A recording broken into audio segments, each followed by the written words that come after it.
So guys, आपण पोचलेलो आहोत हत्तीखाना केव्जना. आता Hattikhana caves is a state protected monument. ह्याचा थोडा इतिहास द्यायचा झाला तर ह्याच्या एक्स्कवेशनच्या वेळेला एक असा शिलालेख मिळालेला ज्यावर असा उल्लेख आहे की इसवी सन 1066 साली राष्ट्रकूट वंशाच्या राजा उदयादित्य ह्याने ह्या केव्सच्या आसपासची काही गावं गावकऱ्यांना ग्रांट म्हणून दिलेली, so that they can oversee these caves.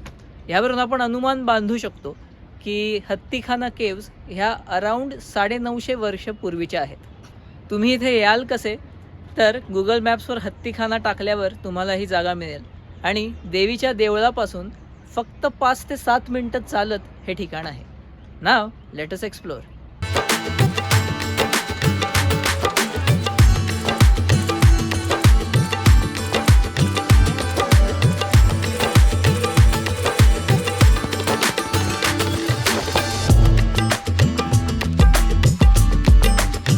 So हा मेन सभा मंडप आहे आणि वरून बघून असं लक्षात येतं हे एक मोठं हिल असावं आणि त्या हिलला कोरून ह्या गुंफा बनवल्या गेल्या आहेत.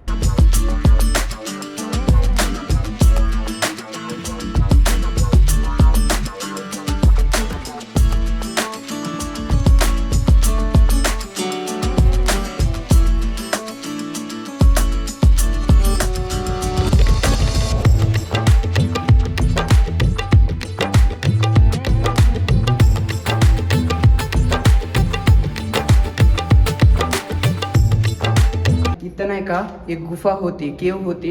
ही गुफा नाही का परवळीला निघायची इथून. म्हणजे परळीला इथून एक भुयारी मार्ग होता आणि आता बंद झालाय. बंद झाले सध्याला. इथले लोकांनी बंद करून टाकले. इंटरेस्टिंग. म्हणजे राष्ट्रकूट वंशामध्ये जेव्हा ही केव्ज बनवली गेली तेव्हा त्यांनी काय प्लॅनिंग केलं असेल ह्याचा साधारण तुम्हाला अंदाज येईल.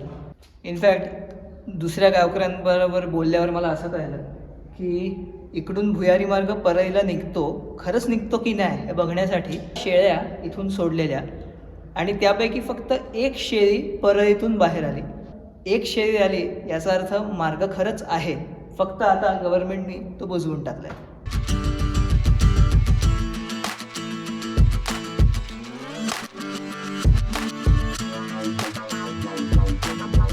म्हणून जेव्हा तुम्ही अंबाजोगाईमध्ये याल तेव्हा ह्या ऐतिहासिक गुंफांना नक्की भेट द्या.